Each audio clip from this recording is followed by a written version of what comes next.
E aí, gente, Cristão Sem Ideologia aqui. Agora fiquem com a parte 2 da pregação sobre os adventistas, tá? Então, se for novo no canal, se inscreva, deixa o like aí e deixa o seu nome para a oração e qual igreja você que se congrega, amém? Então é isso, tamo junto e até o próximo vídeo. E fiquem com o vídeo agora.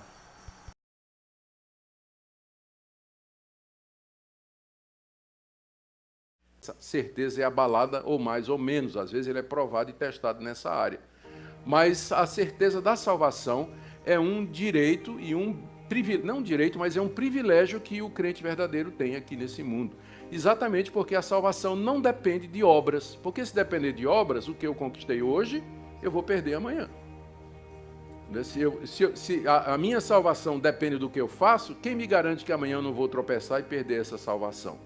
Mas se a salvação é um dom de Deus e procede do decreto de Deus, do seu querer eterno, como diz Paulo, né? Quem poderá nos separar do amor de Deus? Quem nos separará do amor de Deus? Então, essa é uma diferença grande também na doutrina da salvação com relação ao pensamento adventista. Outra questão que é muito conhecida é a do sono da alma ou mortalidade da alma. Para o pensamento adventista, ao morrer, o homem entra no estado de sono. No livro Nisto Cremos é dito: a morte é um estado inconsciente para todas as pessoas. As almas dos justos dormem até a ressurreição e o juízo final. Esse sono da alma é um estado de silêncio, inatividade e inteira inconsciência. Então esse é o pensamento adventista. A pessoa morreu, entrou no estado de sono, né? Então ela não lembra, não está ativa, está inconsciente e ela está esperando chegar o dia do juízo, quando haverá a ressurreição dos mortos. Isso é baseado, eles usam, entre outras passagens, Eclesiastes capítulo 9, verso 5, que diz assim: os mortos não sabem de coisa nenhuma. E é verdade, se você for no cemitério, né, e você fizer uma pergunta aos cadáveres lá, ninguém vai dizer nada. Essa afirmação é uma afirmação que está falando da relação dos mortos com a vida terrena. Os mortos não sabem de nada, claro. Né? Vai ver se um cadáver diz alguma coisa. Então o texto está falando da relação com a vida terrena, não está falando sobre o estado da alma depois da morte. Outra coisa que eles se baseiam são as passagens da Bíblia que falam que morrer é dormir.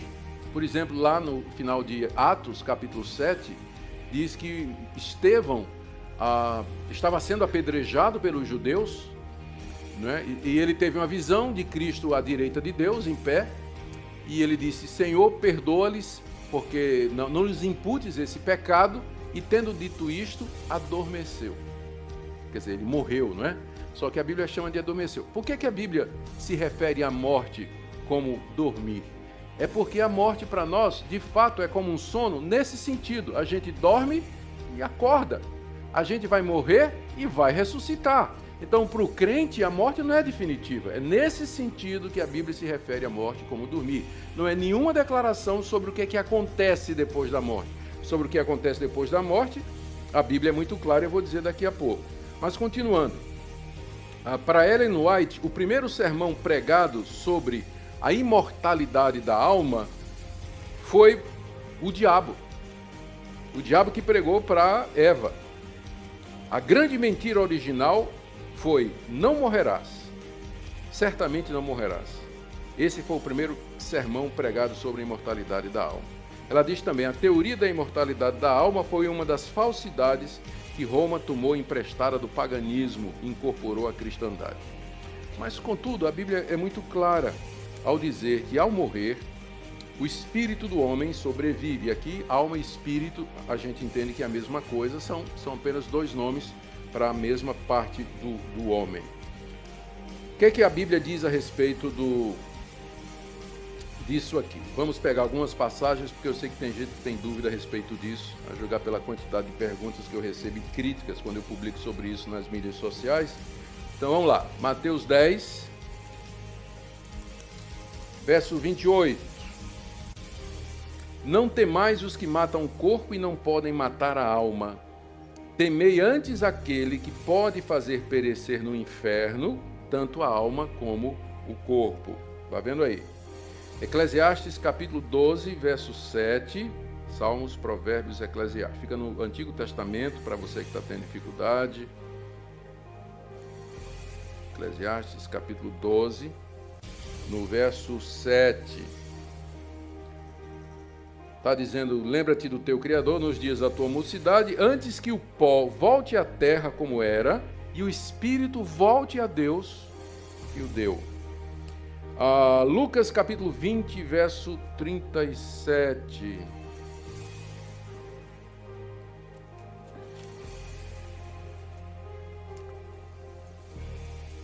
Aqui é só...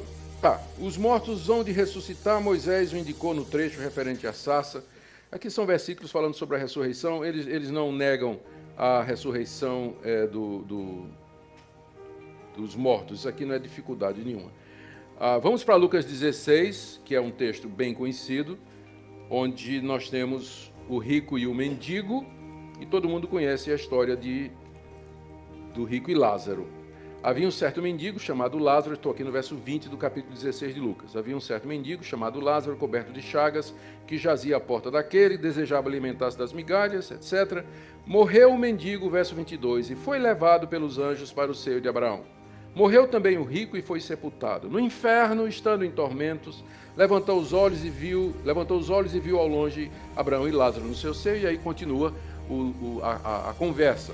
Mais adiante ele pede refrigério, não quer, não tem, e ele diz, Pai, eu te imploro que mandes Lázaro à minha casa paterna, porque tenho 5 irmãos. Então ele estava perfeitamente consciente, lembrava que tinha irmãos, lembrava da casa do seu pai, e a resposta também foi negativa. O objetivo de contar isso aqui, Jesus contou essa história, o objetivo era mostrar, era contra os fariseus, não é, que eram ricos, eram avarentos, se apegavam, não tinham misericórdia e que seriam lançados no inferno, em contraste que aqueles pobres que creram em Jesus, eles teriam a vida eterna. Mas ao contar isso, Jesus nos revela o que vem depois da morte. Então um foi para um estado de glória e de graça e de alegria na presença de Deus, e o outro entrou consciente no estado de sofrimento, lembrando inclusive de tudo que tinha acontecido aqui na terra. Então esse é o ensino claro da Escritura. Não tem nada na Bíblia dizendo que depois da morte a gente entra no estado de inconsciência. Segundo aos Coríntios, capítulo 6, capítulo 5, o apóstolo Paulo, segundo os Coríntios, capítulo 5,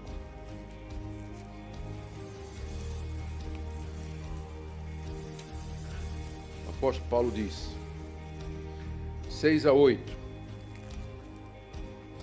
temos, portanto, sempre bom ânimo, sabendo que enquanto no corpo estamos ausentes do Senhor, visto que andamos por fé e não pelo que vemos. Entretanto, estamos em plena confiança, preferindo deixar o corpo e habitar com o Senhor. Deixar o corpo aqui é morrer. E Paulo diz que logo depois dessa deixar esse corpo, ele vai estar na presença do Senhor. A mesma coisa ele fala lá em Filipenses 1, que é bem mais conhecido o texto, né? Ele está dividido entre ficar aqui ou fugir, para fugir e ir para o céu. Ele diz aqui, no verso 20, vou começar no verso 21. Portanto, para mim, o viver é Cristo e o morrer é lucro. Entretanto, se o viver na carne traz fruto para o meu trabalho, já não sei o que escolher. De um e de outro lado, estou constrangido, tendo o desejo de partir e estar com Cristo, o que é incomparavelmente melhor. A questão que estava diante de Paulo ele estava preso quando escreveu essa carta. A morte era próxima, e porque ele estava sendo acusado de trair o imperador, era pena de morte. Então, o que é que ele queria? Ele queria permanecer, ele vai pedir aos filipenses que orem, para que ele possa ser liberto para continuar o trabalho de pregação, ou ele vai aceitar aquilo porque ele sabe que se ele morrer, ele imediatamente está na presença de Cristo. Então ele diz que está dividido aqui, mas por amor ao trabalho, ele preferia ficar e continuar. Mas ele sabe que se ele morrer, ele vai estar com Cristo imediatamente.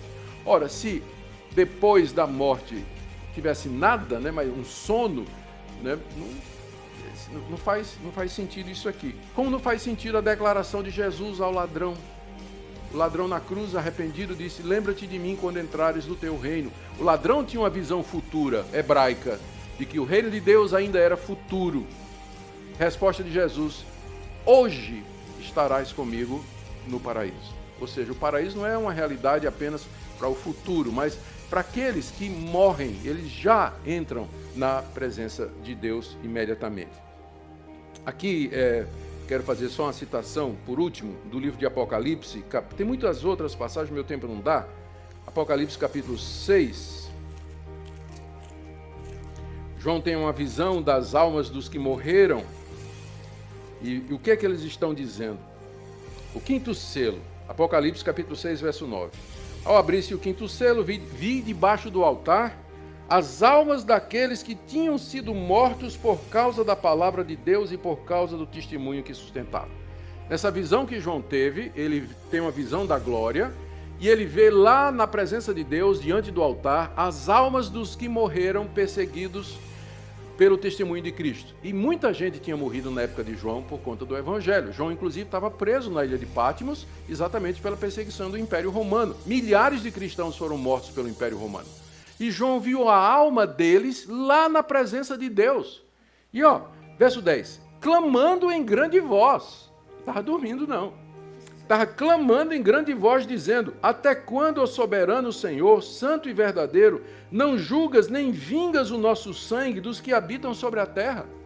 Eles estavam perguntando a Deus, eles se lembravam que tinham sido mortos por conta de Cristo. E eles estavam dizendo a Deus: até quando o Senhor não vai nos vingar, vai fazer justiça contra esses ímpios que perseguem o teu povo, perseguiram o teu filho Jesus Cristo?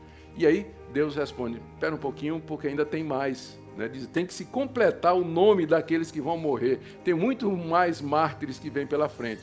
Ora, isso foi há 2000 anos atrás. Imagina a quantidade de outras almas que foram acrescentadas a essas, aguardando e pedindo a Deus o juízo de Deus sobre esse mundo ímpio. Ou seja, é claro que quando a pessoa, biblicamente falando, é claro que quando a pessoa morre, ou ela vai para o paraíso na presença de Deus, está diante de Deus, ou ela já entra nesse estado de sofrimento que nós já vimos aqui. Em ambos os casos, elas estão conscientes. E você vai me perguntar: vai lembrar? Vai lembrar sim. Vai lembrar sim. Está claro aqui, tanto... Você vê aqui, essas almas dos que morreram eram crentes, se lembravam perfeitamente, não é, do que tinha acontecido antes. Mas os meus entes queridos, como é que eu posso ser feliz no céu? Me lembrando dos meus filhos que foram para o inferno, e o marido que não era crente e tudo mais. A glória da presença de Deus e a felicidade lá na eternidade é tão grande que vai superar, vai colocar completamente sufocada qualquer lembrança que possa trazer qualquer tristeza. Então, isso aí a gente não se preocupa. Mais um pouquinho aqui. Tomar um pouquinho de água.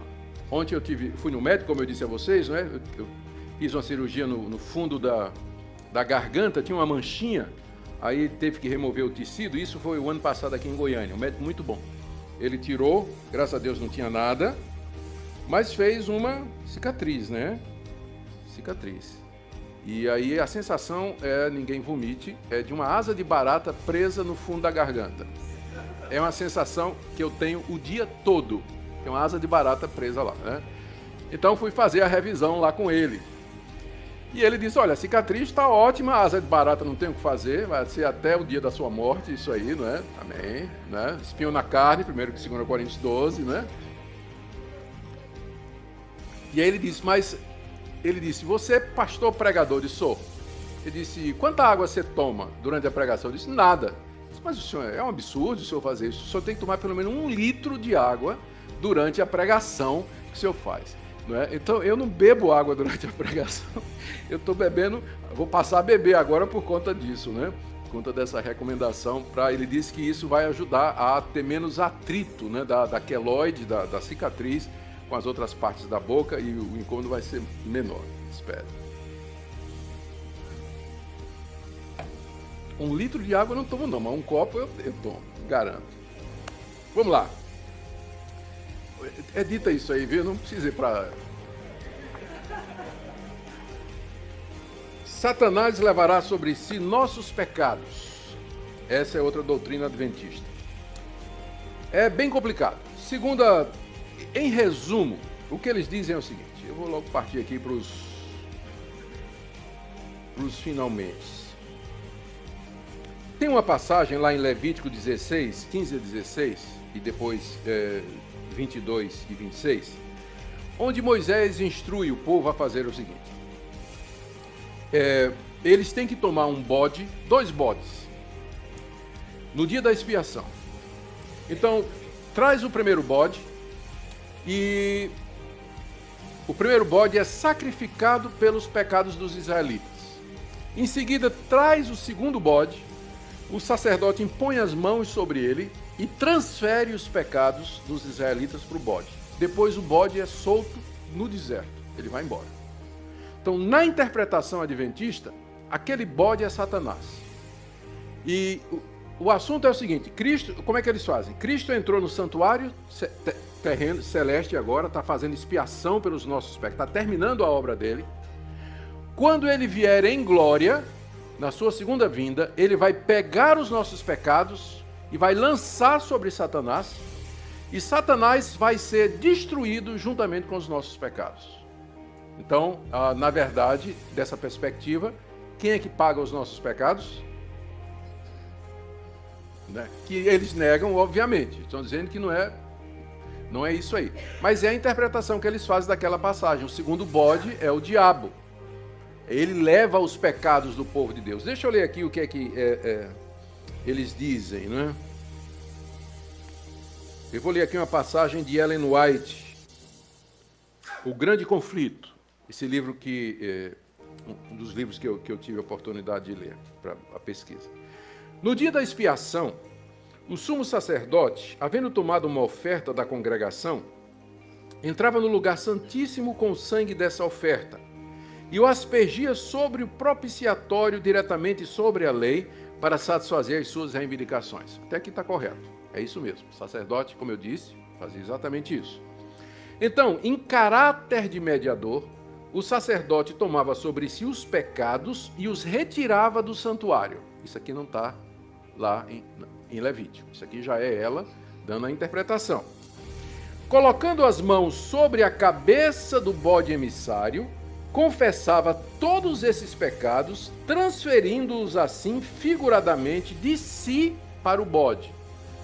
Então, isso aí está correto. Só que não é transferindo do sacerdote para o bode, não é? Porque não tem essa transferência de pecado.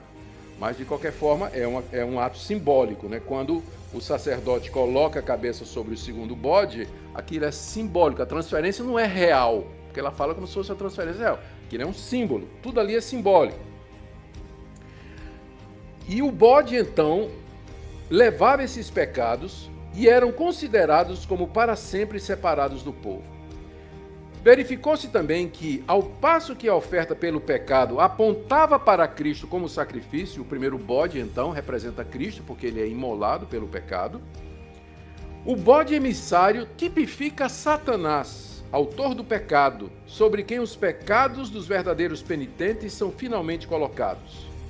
Quando Cristo, pelo mérito de seu próprio sangue, remover do santuário celestial, é o que ele está fazendo agora, os pecados de seu povo, ao encerrar-se o seu ministério, ele colocará esses pecados sobre Satanás, que na execução do juízo deverá arcar com a pena final. Então, essa é a interpretação que está no livro Grande Conflito, que é o livro mais importante da Igreja Adventista. Em resumo, os pecados dos crentes são lançados no santuário lá no céu e lá ficam. Os pecados do santuário celestial são transferidos depois para Cristo e tornam-se pecados de Cristo.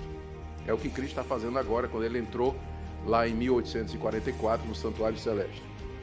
Esses pecados de Cristo, na sua segunda vinda, são lançados sobre Satanás e ficam a lhe pertencer.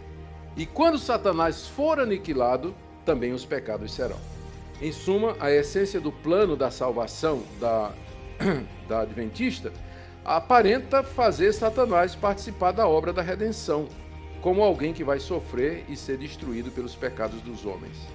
Aquela passagem de Levítico 16, a verdade é que os 2 bodes são uma única oferta pelo pecado. e, evidentemente, uma dupla representação de Cristo. O ponto principal é que Cristo não somente sofre pelos nossos pecados, o primeiro bode, mas que ele leva os nossos pecados para longe de nós finalmente, o segundo bode. Os dois bodes são uma representação de Cristo, é tudo simbólico e figurado. Tudo é bastante simples e não precisa de ideias esquisitas que só obscurecem o sentido. As Escrituras são claras quando dizem que é Cristo que leva o nosso pecado. Isaías 53, ele levou sobre si as nossas iniquidades. Os nossos pecados levou sobre si. Pelas nossas feridas, pelas suas feridas nós fomos sarados. É Cristo quem leva sobre si os nossos pecados e é Ele quem os afasta de nós. Ele é a propiciação pelos nossos pecados, Romanos 3, 25, 1 de João, capítulo 2, verso 2, filhinhos, estas coisas vos escrevo para que não pequeis, e se alguém pecar, temos um advogado junto ao Pai, Jesus Cristo o justo, e Ele é a propiciação pelos nossos pecados, e não somente pelos nossos, mas pelos de todo mundo. E estou chegando ao fim, a guarda do domingo como dia do Senhor, que é um ponto que é assim, que o pessoal conhece os adventistas mais por isso, né? A insistência na guarda do sábado como dia do Senhor e a crítica aos evangélicos que guardam o domingo. Para os adventistas, a observância do domingo é apostasia.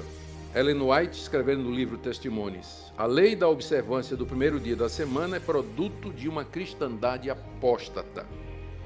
Ela diz também que a observância do domingo é fruto do mistério da iniquidade.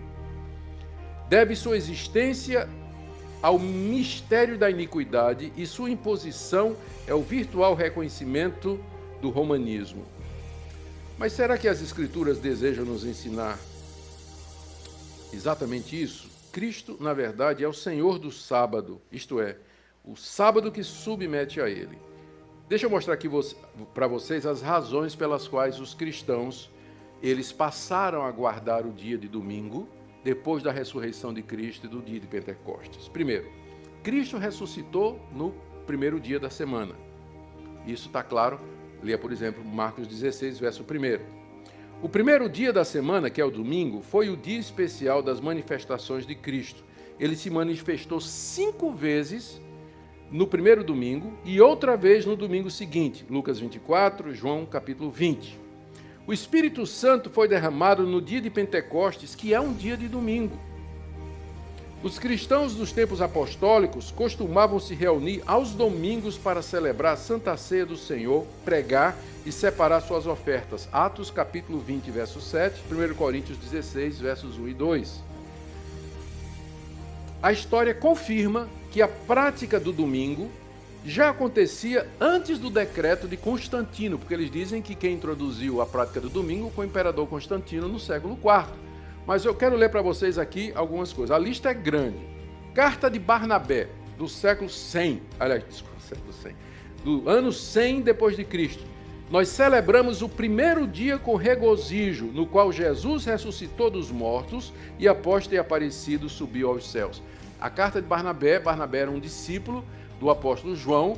Ele escreveu essa carta famosa, onde ele diz já no ano 100 que os cristãos já se reuniam no dia do domingo. Inácio de Antioquia, numa carta do ano 107. Não mais observamos o sábado, vivemos na observância do dia do Senhor, no qual também nossa vida reviveu por ele e por sua morte. Inácio de Antioquia, no ano 110, na sua carta aos Magnesianos. O cristão, deixando a velha ordem, já não guarda o sábado, senão o domingo. Justino Mártir, do ano 145. E no dia chamado domingo, todos, quer das cidades, quer dos campos, reúnem-se em um lugar. Leem a memória dos apóstolos e dos profetas, a Bíblia, né? Trazem pão e vinho, dando graças a Deus. O presidente ora, o povo responde amém. Nós nos reunimos aos domingos porque é o primeiro dia da semana no qual Deus formou o mundo e porque Jesus Cristo, nosso Salvador, nesse dia ressuscitou dos mortos. Dionísio de Corinto, do ano 170, diz, na sua carta aos Coríntios, a igreja passou a guardar o dia do Senhor, que é o domingo.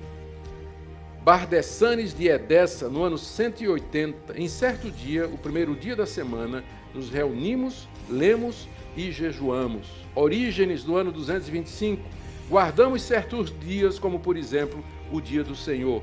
Anatólio de Laodiceia, do ano 270, a festa solene da ressurreição do Senhor deve ser comemorada no primeiro dia da semana. Constituições apostólicas do terceiro século, no dia da ressurreição do Senhor, não deixemos de nos reunir dando graças a Deus. Cipriano de Cartago, no terceiro século, quando porém Cristo veio, tudo em verdade foi cumprido, pela razão do primeiro dia, depois do sábado, ser aquele em que o Senhor haveria de ressuscitar e vivificar-nos, dando a circuncisão do Espírito, assim também o primeiro dia chamamos dia do Senhor.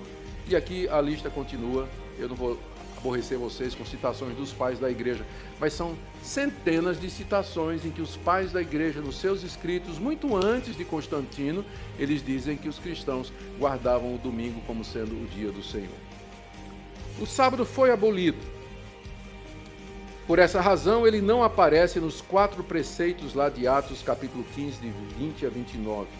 E o texto de Colossenses, capítulo... Eu vou terminar com isso aqui. O texto de Colossenses, capítulo 2, 16 a 17, ele não deixa dúvidas. Se você quiser abrir aí, olha o que aqui diz o apóstolo Paulo. Filipenses 2, a partir do verso 16. Ninguém, pois, vos julgue por causa de comida e bebida, o dia de festa, ou lua nova, ou sábados. Porque tudo isso tem sido sombra das coisas que haviam de vir, porém o corpo é de Cristo. Essa figura que Paulo está usando aqui, ela é muito interessante, eu gosto sempre de usar. Imagina que por trás de mim aqui tem essa luz bem forte, não é? E que o nosso irmão Adilson está se aproximando por trás de mim. Eu não conheço o Adilson, ele está se aproximando por trás de mim. Qual é a primeira coisa que eu vou ver dele? A sombra. Olhando a sombra, eu vou ver que é um homem, não é, que os anos livraram dos cabelos, não é, que tal, né, elegante, tá chegando, né? Tá chegando. Estou vendo a sombra. Então ele vem, passa por mim e fica frente a mim. Aí eu vejo cara a cara, face a face. Estou vendo o corpo que produziu aquela sombra. Aí eu vejo que é uma pessoa simpática, elegante, né? E tudo mais. Eu preciso da sombra? Não, porque o corpo que produzia a sombra chegou. Então, o sábado era a sombra de Cristo andando no Antigo Testamento. Cristo vinha andando, chegando no Antigo Testamento. A primeira coisa que a gente viu é a sombra dele. Então, as coisas do Antigo Testamento, os sacrifícios, os sacerdotes, o sábado, tudo aquilo era a sombra que o corpo de Cristo projetava. Cristo já veio, ele já encarnou, eu não preciso mais da sombra. O sábado faz parte daquelas questões cerimoniais instituídas à nação de Israel, e o que prevalece é o princípio de você trabalhar 6 dias e descansar 1. E esse dia de descanso agora é o dia do descanso de Cristo, quando ele entra na sua glória depois da ressurreição. Então nós entendemos que cumprimos o 4º mandamento, lembra-te do dia de sábado para o santificar, guardando-o através do domingo, porque esse mandamento apontava profeticamente para a ressurreição de Jesus Cristo.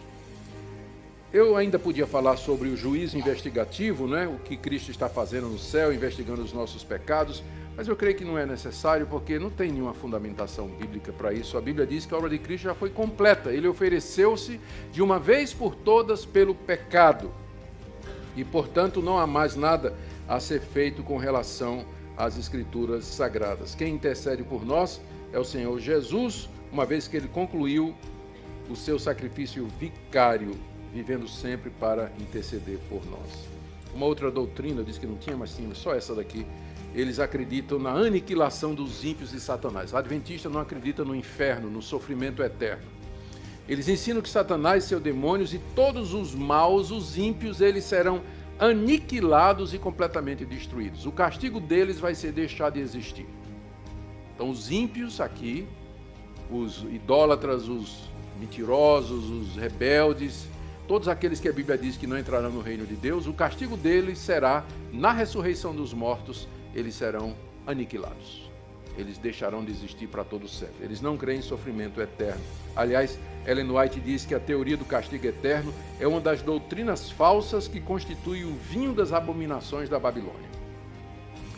Contudo, Jesus Cristo usou a mesma palavra para se referir à duração das bênçãos dos salvos e os tormentos dos perdidos. Tem tanto texto bíblico para contradizer isso aqui, eu vou usar só um.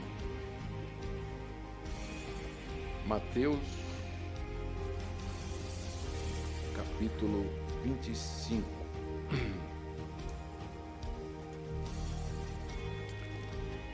Jesus, depois de descrever o grande julgamento, em que vai ter as ovelhas à direita e os bodes à esquerda, e ele diz então: irão estes, se referindo às ovelhas, para os bodes, para o castigo eterno, porém os justos irão para a vida eterna. A palavra eterna aqui, aionios, deixa o like, se inscreva no canal, é a mesma nos dois casos.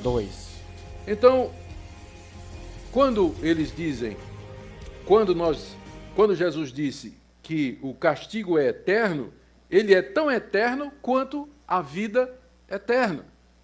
A vida eterna não significa somente uma vida em comunhão com Deus eterno, não indica apenas a qualidade de vida, mas também a sua duração, em contraste com o sofrimento da morte.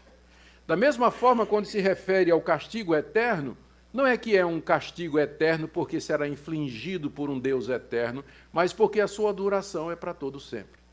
Jesus se referiu a isso com outras palavras, dizendo que o verme não morre e o seu fogo nunca se apaga, que são expressões que se referem à eternidade do sofrimento.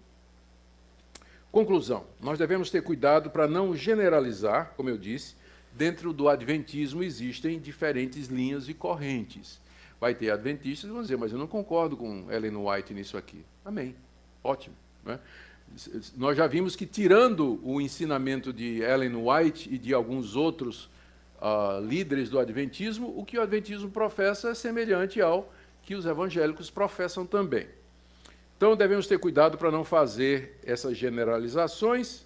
Lembrar que aqui o que nós estamos fazendo é comparar doutrinas, e a nossa conclusão é que essas doutrinas que nós vimos aqui, elas são erradas, algumas delas são bem heréticas e contrárias ao Evangelho de Cristo, e se houver alguma linha adventista que professa e ensina essas heresias, para nós é seita, não é a igreja evangélica. Se professa juízo investigativo, transferência de pecado para Satanás, guarda do sábado como sendo essencial para a salvação, para nós isso é seita, não é cristianismo.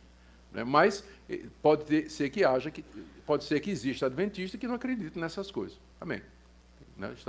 Quanto mais gente crente, para nós melhor. Tá bom? Nós nos alegramos na verdade e não na injustiça. Vamos orar. Senhor, nós pedimos mais uma vez a Tua misericórdia sobre nós. Ajuda-nos a ver a importância de estudar a Tua palavra, de conhecer a verdade, de amar as pessoas e ter sabedoria para lidar com aqueles que têm pensamento diferente. Nós oramos por aqueles que estão aqui nesta manhã, aqueles que nos acompanham, que o Senhor os ajude e os abençoe. Em nome de Jesus. Amém. Obrigado por assistir. Não esqueça de deixar o like e se inscrever no canal. E deixe o seu nome para a oração.